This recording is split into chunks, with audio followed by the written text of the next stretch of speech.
Honorable Speaker,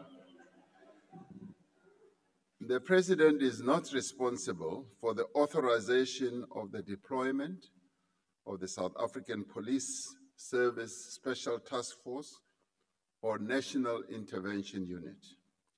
Such deployments fall within the statutory and operational authority of the National Commissioner of Police of the South African Police Service.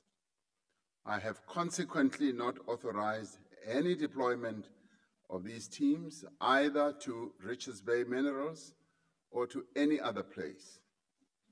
Ke tlhalose sentle ka Sesotho gore Mopresidente a se ena o etsang di-deployment tsa mapodisa.